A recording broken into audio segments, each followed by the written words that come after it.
My name is Ariana, and for over 17 years, I've been married to Hudson. We live in a cozy apartment provided by the real estate firm where I work as an appraiser. Our son, Whan, has already graduated from college and moved out, leaving Hudson and me as empty nesters. For most of our marriage, Hudson worked a stable office job, and our relationship was relatively smooth. But recently, his constant critiques of my actions had become more frequent and impossible to ignore. Still, I hoped it was just a temporary phase.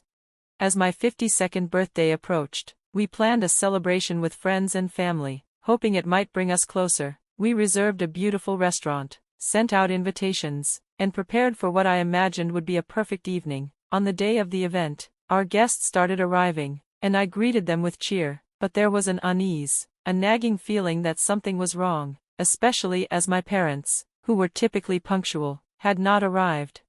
Feeling uneasy, I stepped away from the party to call my mother. "Where are you guys? The party's already started," I said, trying to sound calm, but my voice betrayed me. After a long pause, she spoke softly, her words sending shockwaves through me. "Ariana, darling, I'm so sorry. Your father passed away this morning." I froze in disbelief. "No, that can't be true," I whispered, but her sorrow confirmed it. She had planned to tell me the next day to avoid ruining my celebration.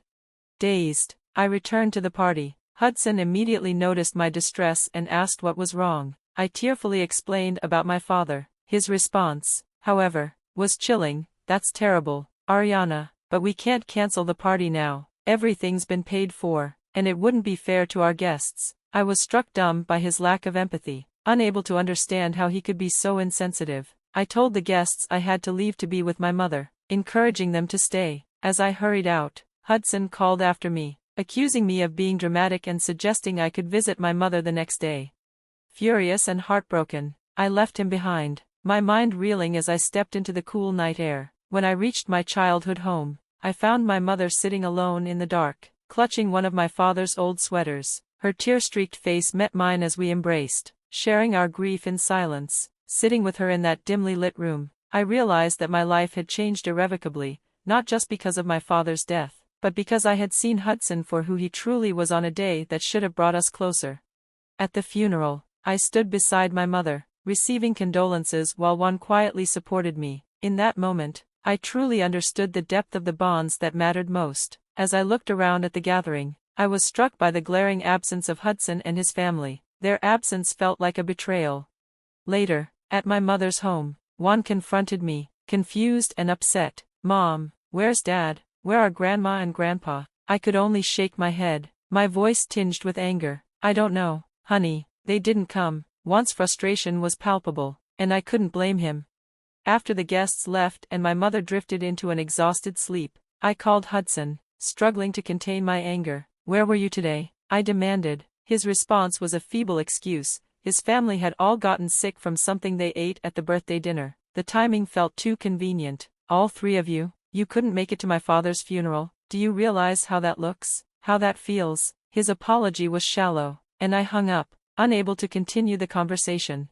In the weeks that followed, my mother's health declined. She fell into a deep depression, and I juggled work with caring for her. Meanwhile, Hudson became increasingly distant, and his irritation was palpable. One evening, he coldly suggested we place her in a nursing home. I was appalled. "No, she doesn't have much time left, and I want to be with her," I insisted.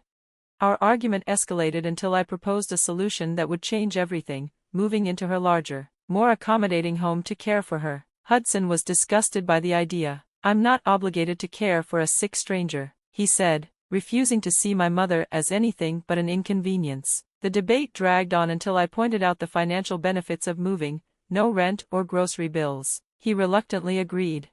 The move was emotional. My mother's house was beautiful, spacious, and had been lovingly renovated, a sharp contrast to our cramped apartment. Hudson seemed impressed with the property, commenting on its beauty and the hard work my father had put into it. But as time passed, his dissatisfaction became evident. One evening, while I was cooking dinner, he burst into the kitchen, complaining about the smell of illness in the house. His harsh words were the last straw for me. I slammed the knife down, frustration boiling over. Hudson's indifference grew each day as he avoided my mother's room and complained about the smell whenever he passed by her door. Watching him act with such blatant contempt toward my mother was heartbreaking. One quiet evening, as we sat in a strained silence at the dinner table, my mother, summoning all her strength, spoke. Ariana, Hudson, I want to thank you both for taking care of me. I know it hasn't been easy. Hudson barely acknowledged her, his eyes fixed on his plate. I want to show my appreciation, she continued. Hudson finally looked up, a hint of interest in his eyes. Hudson, I'd like to give you the land this house is built on, and Ariana, the house itself will be yours. I was stunned. Mom, no, you don't have to do this, I protested, but Hudson's interest was clear. My mother insisted, saying the remaining funds would go to Whan. Hudson, unable to contain his excitement, jumped up and grabbed a bottle of wine. Let's celebrate, he exclaimed. Under his breath, he muttered, maybe the old gal will kick it sooner rather than later. I was horrified. How dare you? I hissed, standing so abruptly that my chair toppled. You heartless monster. Hudson scoffed and dismissed my outrage, implying that my mother's death was inevitable, and at least we would benefit from it. The argument was fierce. Hudson insulted me relentlessly, and I retaliated with equal intensity, finally releasing years of pent-up frustration and disappointment. He stormed out, declaring he would stay with his parents. Days turned into weeks, and Hudson remained absent. An urgent work trip came up, a trip I couldn't refuse, given that I was my mother's sole caregiver. Leaving her alone was a daunting prospect. After discussing it with her, she selflessly suggested a short stay in hospice care. It's just while you're away, she reassured me. They'll take good care of me. Though my heart broke, I agreed, knowing it was the best option. We arranged her hospice care, and I prepared for my trip. I didn't inform Hudson about the hospice care or my travel plans. He was still with his parents, supposedly to punish me. The irony of his absence during this time of genuine need wasn't lost on me. The night before I left, I sent him a brief text, going on a business trip. Please look after the house. I didn't expect a response, and I didn't get one. 5 days into my trip, my phone rang. It was Hudson. His voice dripped with sickening glee. Guess what I've done, Ariana? I demolished your precious house. Watching it crumble was spectacular. A chill ran through me. You did what? Why would you do that? I managed to ask. He replied with twisted delight. Because now you'll have to rely on me to build a new one on my land. Remember, Ariana, your mother gave it to me. You'll be dependent on me, just like a good wife should be. I laughed, a hysterical, bitter laugh that echoed in the empty hotel room. Hudson was taken aback. Why are you laughing? This isn't funny. Once I composed myself, I replied calmly. Oh, Hudson, you fool. Mom changed her mind. She didn't trust you after all. The house was always going to be mine. She just kept it from you. The land, however, that's yours, was yours. There was a long silence before his disbelieving voice crackled through the phone. You're lying. I'm not, I said, relief flooding through me. And Hudson, I want a divorce. I ended the call, my hands shaking as I realized the depth of his betrayal, and the finality of my decision. When I returned, I immediately filed for divorce. Hudson fought me bitterly, claiming the land based on my mother's initial verbal agreement, but I had the updated paperwork to prove the change. The legal battle was intense, but in the end, I retained the land, leaving Hudson with nothing but the remnants of his destructive actions. Through it all, Whan remained my steady rock. When he learned of his father's actions, his reaction was one of shock and disgust. He did what? I can't believe it. I'm done with him, Whan declared, severing ties with his father. After the divorce was finalized, I decided to sell the land. The proceeds helped me buy a modest apartment, and I continued to care for my mother, who remained in hospice care. She passed away peacefully, with me by her side. A few months later, her funeral was small and intimate. Again, Hudson and his family were absent, but this time, it felt like a relief. In the weeks after her passing, as I navigated life without her, I found strength in my own resilience and in the love I had for my son. And, in time, I realized that the bonds of family are not always the ones you're born into, but the ones you choose to keep. I was sorting through my mother's belongings when an unsettling feeling crept over me. It wasn't until later, as I was casually browsing eBay, that I stumbled upon listings for items I knew all too well: my mother's antique vase, her beloved armchair, even the pearls my father had given her on their 27th anniversary. Rage simmered within me as I realized Hudson was behind this. The next morning, driven by fury and a desire to reclaim what was rightfully mine. I drove to Hudson's parents' house, my hands gripping the steering wheel so tightly that my knuckles turned white. When I arrived, my former father-in-law, looking unexpectedly frail and pale, answered the door. I was taken aback by his appearance. "Are you okay?" I asked, my concern slipping out. He sneered, "I'm perfectly healthy, unlike your parents." His words stung, and though I didn't mean to, I muttered, "I'm sorry." But I didn't let his aggression distract me. "I saw my mother's things online," I continued. "I want them back." Hudson's mother appeared, her face a mask of feigned sympathy. "Oh, Ariana, dear, those items belong to us now. After all, the house was Hudson's after your mother passed," she said in a saccharine tone. My frustration boiled over. "That's not how it works, and you know it. Those are my family's heirlooms. I want them back now."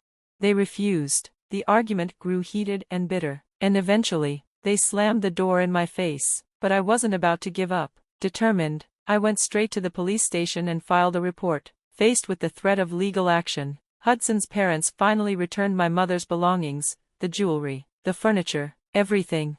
7 months had passed since my divorce and the ordeal with Hudson's family. Life had started to settle into a new rhythm, and I was beginning to heal from the wounds of betrayal. Then, the news came that shattered the peace I had worked so hard to restore. My former father-in-law had passed away from cancer, which had been diagnosed too late for treatment. Despite our strained history, I felt a pang of sympathy for his suffering. No one deserved that. However, my empathy was tested when I received a summons to the notary's office for the reading of his will. Hudson, his mother, Whan, and I were all called to attend. The tension in the room was palpable. Hudson refused to meet my gaze, treating me like a stranger, while his mother made no effort to hide her disdain. "How dare you show your face here, you ungrateful gold digger?" she hissed as I sat down. I kept my composure, and Whan offered me a silent, reassuring hand. The notary began reading the will, and to everyone's surprise, my former father-in-law had left his house to Whan, while the land and money were bequeathed to Hudson and his mother. Hudson and his mother erupted in outrage. "This is outrageous," Hudson shouted. "Everything should have come to us. We're his real family." The notary calmly adjusted his glasses. "The will is legally binding. Mr. Matthews was of sound mind when he made these decisions. You won't be able to contest this in court." As we left the office, I noticed Whan was unusually quiet, his mind clearly elsewhere. I gave him space, knowing he would talk when he was ready. 3 weeks later, I was enjoying a quiet evening in my apartment when the phone rang. It was my former mother-in-law, her voice trembling with panic. "Ariana, you have to come quickly. Your son, he's gone mad. He's hired construction equipment to tear down the house." I rushed to the scene, only to find chaos. Heavy machinery surrounded the house, and Whan stood, resolute, at the center. Hudson and his mother were frantically pleading with the workers to stop. Whan approached me, his expression a mix of determination and calm. "Mom, I know this might seem extreme," he began, his voice steady, "but this is retribution, for what they did to Grandma's house, to you, to us." I nodded, understanding the depths of the pain and anger that had driven him. "I know, sweetie. I'm not here to stop you," he signaled the foreman, and the noise of destruction engulfed the air. Hudson and his mother's frantic cries were drowned out by the sound of crashing walls and shattering glass. As the house fell, a storm of emotions raged within me. Part of me mourned the loss of the home that had once been filled with love and laughter. But another part of me felt a release, as if justice was finally being served. Weeks later, I was enjoying a rare moment of peace when a knock at the door interrupted my solitude. I opened it to find Hudson and his mother, their appearance ragged and worn. "Ariana," Hudson began, his voice a blend of desperation and bitterness. "We need to talk. We have nowhere to go. We were hoping we could stay with you for a while." I stared at them in disbelief. "Stay with me? After everything? You've always been so kind and responsible," his mother added, her eyes pleading. The audacity of their request left me speechless. These were the people who had inflicted so much pain, who had disrespected my mother in her final days, now seeking refuge in my home. "No," I said firmly. "Absolutely not." Their faces fell, but I continued, my voice cold with the weight of years of frustration. Have you forgotten how you treated my mother? How you called her a burden? How you were ready to destroy her house with her potentially inside, just to spite me? They seemed ashamed, but beneath that shame, I could still feel their simmering anger. We've made mistakes, Hudson admitted reluctantly. Where are we supposed to go? He asked, his voice thin with desperation. I took a deep breath, steeling myself. That's not my problem anymore. You made your choices, and now you must live with the consequences, just like I had to. They left, muttering under their breath. After they were gone, I immediately blocked their numbers. I wasn't going to let them disrupt my peace any longer. Through mutual friends, I later heard that Hudson had sold the land where the demolished house once stood. With the money, he purchased a small apartment in a dilapidated part of the city. When I mentioned this to Whan over dinner, he scoffed. That's where they belong. In a crumbling apartment, surrounded by decay. It's fitting, isn't it? I nodded, feeling a mix of emotions. There was a slight twinge of pity for Hudson and his mother, but the overwhelming feeling was one of satisfaction. They had tried to break me, but now they were the ones left to pick up the pieces of their own destruction. The past months had been transformative. My career at the real estate company was thriving, and I had recently received a generous bonus. I was finally being recognized for my hard work, and it felt like a small victory after all I had been through. Running my hand over the smooth surface of my mother's restored writing desk, I felt a deep connection to her. The familiar grain of the wood evoked memories of her sitting there, managing the household and writing letters. It felt like she was still guiding me as I rebuilt my life. Just then, my phone rang. It was Whan, his voice bubbling with excitement. "Mom, I've got news," he announced. "What is it, honey?" I asked, though I had a feeling I knew what was coming. I proposed to Melody, and she said yes. My heart swelled with joy. Melody was a wonderful young woman, kind and intelligent. She was a perfect match for Whan. "Oh, sweetheart, that's wonderful news. I'm so happy for you both." We talked for a while about their plans for the future, and then Whan's tone grew more serious. "Mom, there's one more thing I want to talk to you about. For the wedding. I don't want Dad or Grandma to be there. After everything they've done, I just can't have them there on the happiest day of my life." I took a deep breath, understanding his decision. "Whan, it's your day. It should be a celebration of love, with people who truly care about you. If that's what feels right, then I support you completely." After we hung up, my thoughts lingered on Hudson and his mother. Though I didn't actively seek out information about them, snippets of their lives reached me occasionally. The last I heard, Hudson was working 2 jobs to make ends meet, still living in that rundown apartment with his mother. They had tried to control and break me, but instead, they had found themselves trapped in the consequences of their actions. Meanwhile, I had emerged from the ordeal stronger and more resilient. As I ran my hand over the surface of my mother's restored desk, I whispered, "I think you'd be proud, Mom and Dad. I'm finally living a life of integrity and love."